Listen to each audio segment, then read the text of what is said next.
നമസ്കാരം. എല്ലാ സജ്ജനങ്ങൾക്കും സന്ധ്യാദീപത്തിലേക്ക് സ്വാഗതം.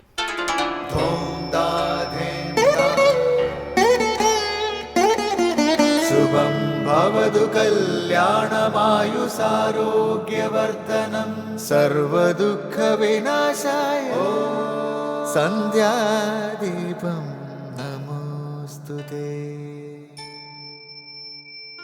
നാമം ജപായനം പുണ്യം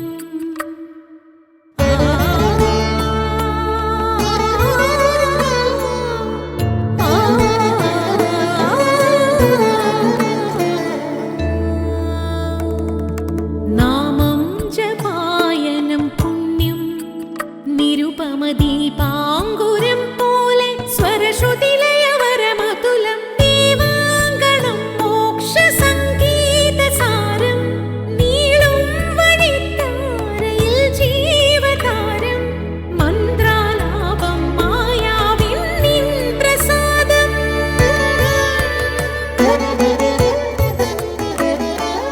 ഇരുൾ നീങ്ങിയുണരുന്ന തെളിനാളദീപം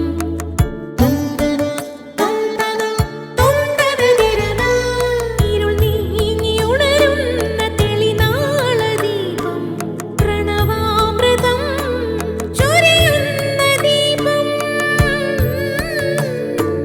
ദീപം ദീപം ദീപം ദീപം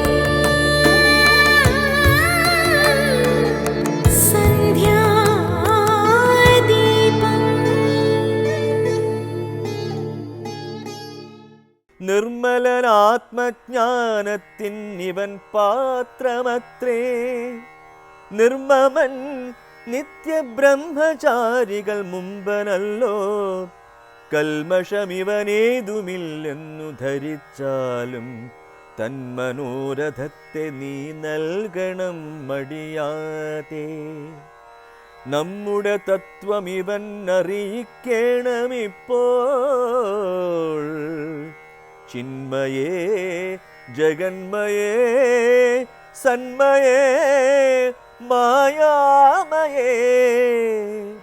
ബ്രഹ്മോപദേശത്തിനു ദുർലഭം പാത്രമിവൻ. ബ്രഹ്മജ്ഞാനാർത്ഥികളിൽ ഉത്തമോത്തമനെടോ.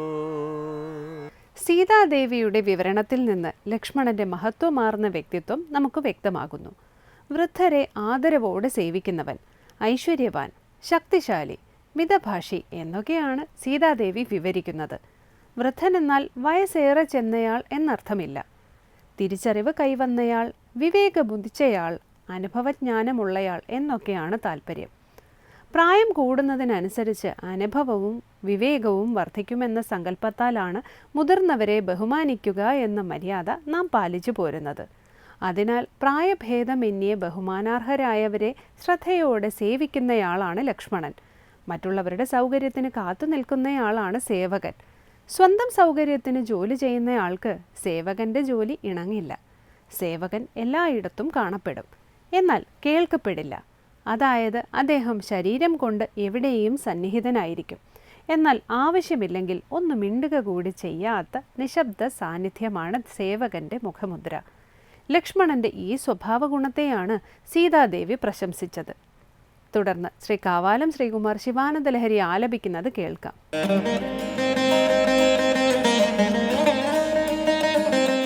വിരിഞ്ചിർ ദീർഘായുർഭവതു ഭവതാ തത്പരശിര ചതുഷ്കം സംരക്ഷ്യം സഖലു ഭുവി ദൈന്യം ലിഖിതവാൻ വിചാര കോ വാ മാം വിശദ കൃപയാ പാതി ശിവത്തെ. കടാക്ഷ വ്യാപാരഃ സ്വയമപി ച ദീനാവനപരഃ. വിരിഞ്ചിർ ദീർഘായുർഭവതു ഭവതാ തത്പരശിര ചതുഷ്കം സംരക്ഷ്യം സഖലു ഭുവി ദൈന്യം ലിഖിതവാൻ विचार को वा मां विशदकृपया पाति शिवते कटाक्ष व्यापारः स्वयमपि च दीनावनपरः. അടുത്തതായി ശങ്കര സ്തോത്രാമൃതം. ഭഗവാൻ എന്നിൽ പ്രസന്നനാണ്. അതിനു കാരണങ്ങൾ രണ്ടാണ്. ഒന്നുകിൽ എൻ്റെ പുണ്യകർമ്മങ്ങളുടെ ഫലങ്ങളാണ് ഒരു കാരണം, അല്ലെങ്കിൽ അവിടുത്തെ കരുണയാണ്. പക്ഷേ പ്രസന്നനാണെങ്കിലും എനിക്ക് ഭഗവാന്റെ പാദപത്മങ്ങൾ വേണ്ടതുപോലെ ദർശിക്കാൻ കഴിയുന്നില്ല. അതിനൊരവസരമുണ്ടാക്കി തരണേ എന്ന് പ്രാർത്ഥിക്കുന്ന ശിവാനന്ദ ലഹരിയിലെ ശ്ലോകമാണ് ഇന്ന് ശങ്കര സ്തോത്രാമൃതത്തിൽ സ്വാമി ചിദാനന്ദപുരി വ്യാഖ്യാനിക്കുന്നത്.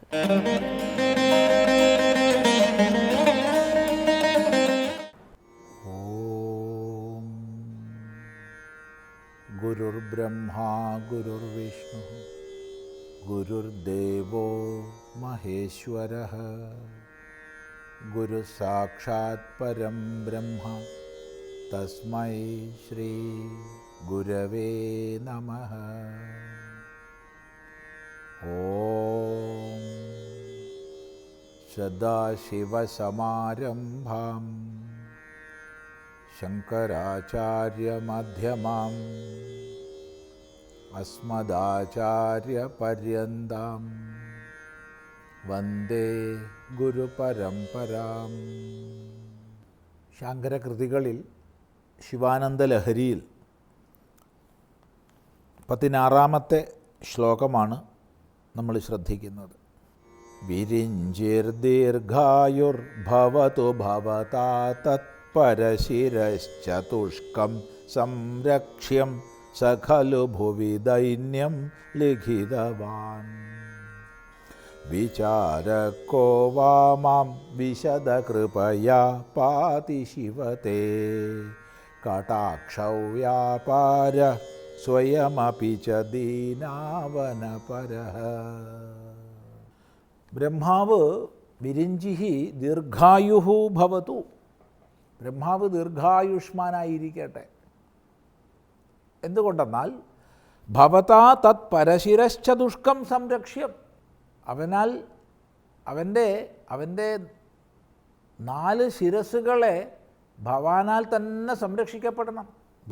ഭവാനാൽ തത് പരശിരശ്ചതുഷ്കം. അയാളുടെ ശേഷിക്കുന്ന 4 തലകളും സംരക്ഷിക്കപ്പെടേണ്ടതാണ്. സംരക്ഷ്യം. 5 തലയിൽ 1 കൊയ്തു മാറ്റിയത് അവിടുന്നാണല്ലോ.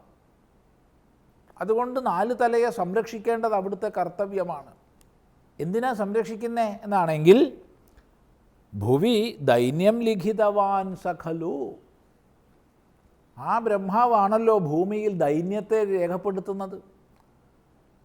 സകല ജനങ്ങളുടെയും ശിരോലേഖം ആ ബ്രഹ്മാവാണല്ലോ ചെയ്യുന്നത്.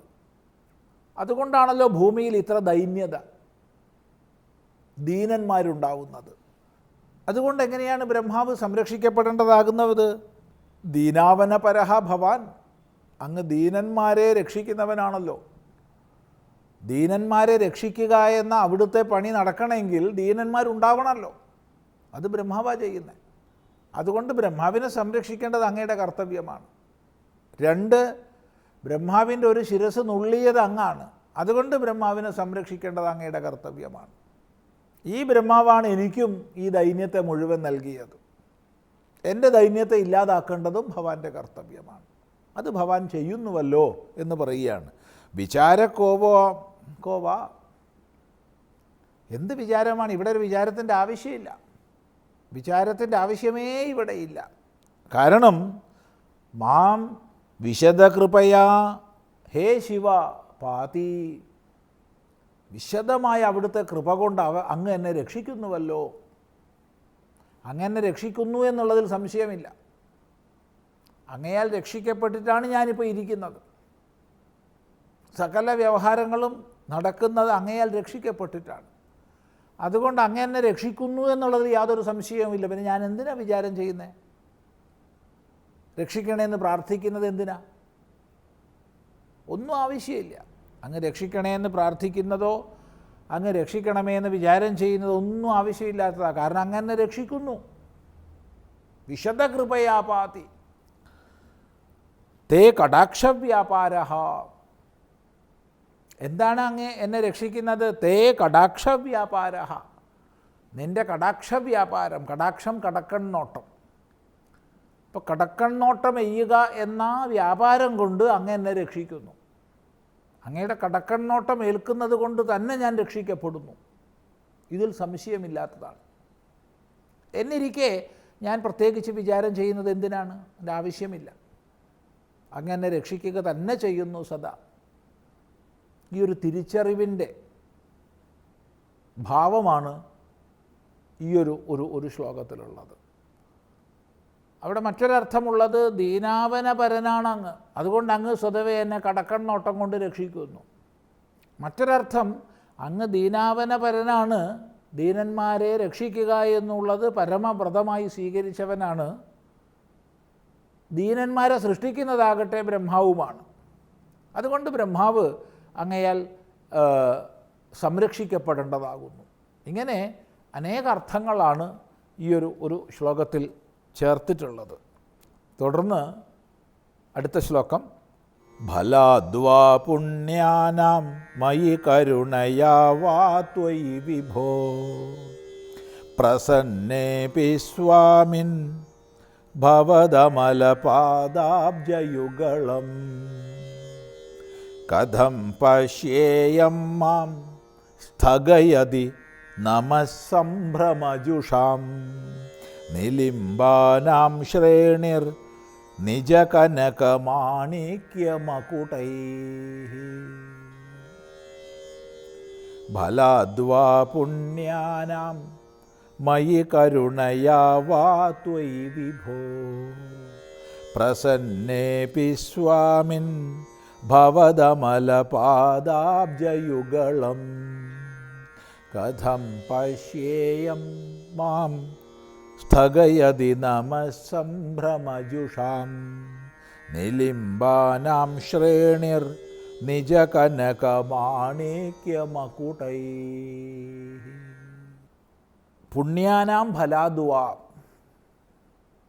പുണ്യങ്ങളുടെ ഫലം കൊണ്ടാവാം ഒന്നുകിൽ, അല്ലെങ്കിൽ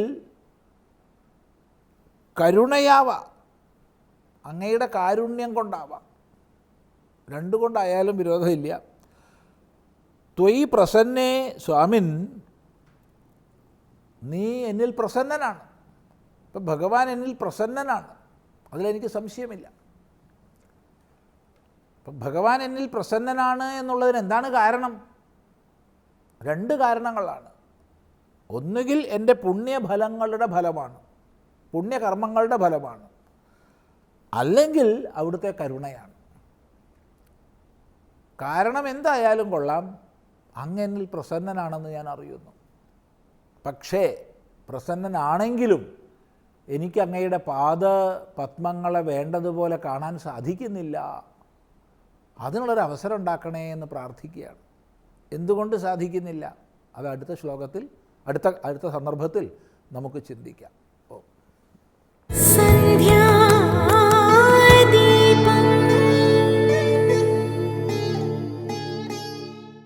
ഇനി സനാതനധർമ്മം. ഭഗവാന്റെ ഗുണങ്ങളെക്കുറിച്ച് പറയുന്ന ഭാഗവതം ഐശ്വര്യത്തെ പ്രകാശിപ്പിക്കുന്നതാണ്. വിഷ്ണു ഭക്തർക്ക് ഏറ്റവും പ്രിയമാണ് ഭാഗവത പാരായണം. ഭാഗവത പാരായണം കൊണ്ട് നമ്മിൽ അടിഞ്ഞുകൂടിയ ദോഷങ്ങൾ അനവധിയാണ് അകന്നു പോകുന്നത്. ആരാണോ ഭാഗവതം പാരായണം ചെയ്യുന്നതും ശ്രവിക്കുന്നതും അവരെല്ലാം സുകൃതികളാണ്. ഭാഗവത മഹിമയെക്കുറിച്ച് സ്വാമി ബ്രഹ്മസ്വരൂപാനന്ദ വിവരിക്കുന്നത് സനാതനധർമ്മത്തിൽ ഇനി കേൾക്കാം.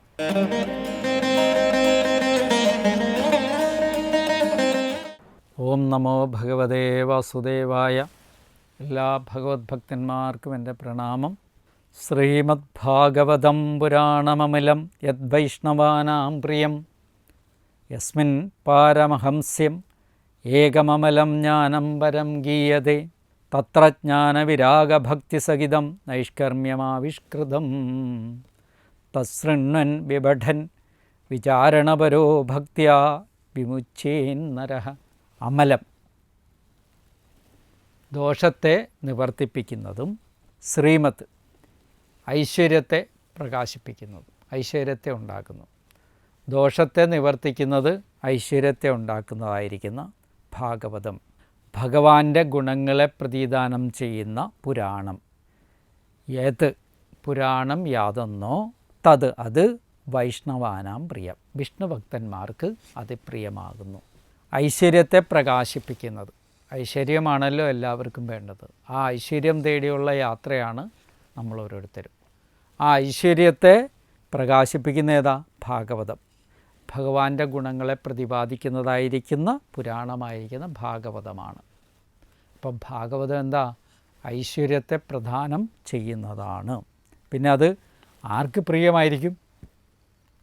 ഐശ്വര്യപൂർണമായിരിക്കുന്നത് കൊണ്ട് തന്നെ വിഷ്ണു ഭക്തന്മാർക്കെല്ലാം ഇത് ഏറ്റവും പ്രിയമാണ്. വിഷ്ണു ഭക്തന്മാർക്ക് ഭാഗവത ഒഴികെ വേറെ നിരന്തരമായിട്ട് ഭാഗവത പാരായണം ചെയ്യുന്നവരായിരിക്കും വിഷ്ണു ഭക്തന്മാർ. എത്രയധികം ദോഷങ്ങളാണ് നമ്മളിൽ നിന്ന് ഈ പാരായണം കൊണ്ടുപോകുന്നത്. എന്തെല്ലാം അറിവുകളും നമുക്ക് നേടാൻ പറ്റും. മഹർഷിമാരുടെ ജ്ഞാനം, ഭഗവാനെക്കുറിച്ച് അവർ വർണ്ണിച്ചിരിക്കുന്നത് കേൾക്കുമ്പോൾ അവരുടെ കഴിവും വർണ്ണനയും എല്ലാം ഒരുമിച്ച് ആസ്വദിക്കാൻ ഭക്തന്മാർക്ക് കഴിയും. ഭാഗവതമാകുന്ന താമര ഇങ്ങനെ വിടർന്നു നിൽക്കുമ്പോൾ ഭക്തന്മാരാകുന്ന വണ്ടുകൾ അവിടെ വന്നിരുന്ന് അതിൻ്റെ രസത്തെ ഇങ്ങനെ പാനം ചെയ്തുകൊണ്ടേ ഇരിക്കണം. ആ രസാമൃത പാനത്തിലാണ് നിങ്ങൾ ആനന്ദം കണ്ടെത്തുന്നത്. അങ്ങനെയുള്ളവരാണ് എന്ത്? വിഷ്ണു ഭക്തന്മാരെന്ന് പറയുന്നത്. അവർക്ക് വൈഷ്ണവാനാം പ്രിയം, അതിപ്രിയമായിരിക്കുന്ന ഏത്? ഈ ഭാഗവത രസായനം എന്ന് പറയുന്നത്. യസ്മിൻ യാതൊന്നിൽ പാരമഹംസ്യം പരമഹംസന്മാരാൽ പ്രാപിക്കപ്പെടുവാനുള്ള യോഗ്യതയോടുകൂടിയിരിക്കുന്നതും യോഗ്യവും ഏകം അദ്വിതീയവും അമലം വിശുദ്ധവുമായിരിക്കുന്ന വിഷയസംബന്ധമൊന്നും ഇല്ലാതായിരിക്കുന്നതുമായ പരംജ്ഞാനം, പരമോത്കൃഷ്ടമായിരിക്കുന്ന ബ്രഹ്മജ്ഞാനം, ബ്രഹ്മസ്വരൂപമായിരിക്കുന്ന ജ്ഞാനം ഗീയതേ ഗാനം ചെയ്യപ്പെടുന്നുവോ തത്ര അതിൽ ജ്ഞാനവിരാഗഭക്തിസഹിതം, ജ്ഞാനവിരാഗമായിരിക്കുന്ന ഭക്തിയോടുകൂടിയിരിക്കുന്ന, ജ്ഞാനവിരാഗഭക്തി യുക്തമായിരിക്കുന്ന നൈഷ്കർമ്മ്യം കർമ്മവിരക്തി ആവിഷ്കൃതം പ്രകാശിപ്പിക്കപ്പെട്ടിരിക്കുന്നു. ഇവിടെ ആരാണോ ഇത് പ്രാർത്ഥിക്കപ്പെടുന്നത്, ആരാണോ എവിടേക്കാണോ ഇത് ഗാനം ചെയ്യപ്പെടുന്നത്, എവിടേക്കാണോ ഈ ഭാഗവതം കീർത്തിക്കപ്പെടുന്നത്, അവിടെയെല്ലാം കർമ്മവിരക്തി പ്രകാശിപ്പിക്കപ്പെട്ടിരിക്കുന്നു. അതിനെ ശൃണ്ണൻ ശ്രവിക്കുന്നവനും വിപഠൻ ശ്രദ്ധയാ പഠിക്കുന്നവനും വിചാരതൽപരനുമായ നരഹ മനുഷ്യൻ ഭക്തി നിമിത്തം വിമുച്ചതയെ വിമുക്തനാവും. അങ്ങനെയുള്ള ഒരു മനുഷ്യന് ഭക്തി കൊണ്ട് മാത്രം അവനെന്ത് ചെയ്യും? മോചിക്കപ്പെടും. എവിടെയാണോ ഇത് പാരായണം ചെയ്യുന്നത്, ആരാണോ ഇത് കേൾക്കുന്നത്, ആരാണോ ഇത് പഠിക്കുന്നത്, അവരെല്ലാം സുഹൃതികളാണ്. അവർക്കെല്ലാം ദുഷ്കൃതങ്ങളൊന്നും ഉണ്ടാകില്ല. അവരുടെ മനസ്സെപ്പോഴും ശാന്തമായിരിക്കും. അവരെപ്പോഴും ഭഗവത് ഭക്തന്മാരായിരിക്കും. അവരെപ്പോഴും ഭഗവത് ഭക്തന്മാർ മറ്റുള്ളവർക്കും കൂടെ ശാന്തിയെ നൽകും. സ്വയം ശാന്തചിത്തരായി വാഴുകയും ചെയ്യും. പലപ്പോഴും നമ്മൾ കാണുന്നത് പലരും അശാന്തരാണ്. ശാന്തി ജ്ഞാനത്തിലൂടെ ശാന്തി കൈവരിക്കാൻ പറ്റില്ല. ഭഗവത് പാതാരവിന്ദങ്ങളെ വിസ്മരിക്കാതിരിക്കുമ്പോൾ മാത്രമേ ശാന്തി കെടാണ്ടിരിക്കുകയുള്ളൂ. എപ്പോഴും നമ്മളുടെ മനസ്സ് ശാന്തമാക്കി വയ്ക്കണമെങ്കിൽ അതിനെന്ത് വേണം? നിശ്ചയദാർഢ്യത്തോടു കൂടിയ ഉപാസന ആവശ്യമാണ്. അതല്പം ക്ലേശമാണ്. നേരത്തെ എഴുന്നേറ്റ് കുളിച്ച് ശുദ്ധിയായിരുന്ന് ഭഗവത് നാമങ്ങൾ ചൊല്ലുകയും ഭഗവത് ഭജനം ചെയ്യുകയും ചെയ്യുന്ന ഒരു ദിനചര്യാക്രമം ഒരു മനുഷ്യൻ വാർത്തെടുക്കുകയാണെങ്കിൽ ഉറപ്പായിട്ടും നമുക്ക് പറയാം അവനെന്തായിരിക്കും? ഭഗവത് അനുഗ്രഹം ഉണ്ടാകും, മനസ്സമാധാനവും ശാന്തിയും അവനുണ്ടാകും. അതിലൂടെ തന്നെ ഭാഗവതാദി ഗ്രന്ഥങ്ങളുടെ പാരായണത്തിലൂടെ അവന് ജ്ഞാനത്തെ ആശ്രയിച്ചുകൊണ്ട് ജീവിതത്തെ വിമലീകരിക്കുവാൻ സാധിക്കുകയും ചെയ്യുമെന്നുള്ള കാര്യം പറയണം. അപ്പം ശ്രീമദ് ഭാഗവതം എന്ന് പറയുന്ന പുരാണം ഭക്തിപൂർവം എല്ലാവരും ശ്രവണകീർത്തനാദികൾ ചെയ്യുകയാണെങ്കിൽ സംസാരബന്ധത്തിൽ നിന്നും മോചിക്കാൻ ഇതിൽ പരം വേറെ ഒന്നും വേണ്ട എന്നാണ് ഇവിടെ വ്യക്തമാക്കി തരുന്നത്. അതുകൊണ്ട് വിചാരതൽപരന്മാരായിരിക്കുന്ന മനുഷ്യർ ഭക്തിയോടുകൂടി ഇതിനെ പാരായണം ചെയ്യണം, പഠിക്കണം, കേൾക്കണം. മറ്റുള്ളവർ അത് മറ്റുള്ളവർക്കായിട്ട് കേൾക്കുന്നവർ മറ്റുള്ളവർക്കായിട്ട് പറഞ്ഞു കൊടുക്കുവാനും ശ്രമിക്കണമെന്ന് ഭാഗവതം പറയുന്നു. അപ്പം എല്ലാ മനുഷ്യരുടെ ഉള്ളിൽ ഐശ്വര്യത്തെ ഉണ്ടാക്കുന്ന ഈ ഭാഗവതത്തെ ശ്രവിക്കുക. ഈ അദ്വിതീയമായിരിക്കുന്ന വിശുദ്ധമായിരിക്കുന്ന പരബ്രഹ്മത്തെ പ്രതിപാദിക്കുന്ന ഈ ഭാഗവതത്തെ ശ്രവിക്കുക. ഭഗവാന്റെ അനുഗ്രഹം നിറഞ്ഞു നിൽക്കുന്ന ഭാഗവതത്തെ ശ്രവിക്കുക. ഭാഗവതം അത് ശ്രവിക്കുകയും പഠിക്കുകയും പ്രചരിപ്പിക്കുകയും ചെയ്യുന്നത് ധർമ്മമാക്കി മാറ്റുന്ന വിഷ്ണു ഭക്തന്മാർ വർദ്ധിക്കട്ടെ. അവരുടെ ധർമ്മം ശാന്തിയും അതുപോലെ തന്നെ മറ്റുള്ളവർക്ക് ശാന്തിയും പ്രദാനം ചെയ്യുന്നതായി തീരട്ടെ എന്ന് പ്രാർത്ഥിക്കുന്നു. നമസ്കാരം.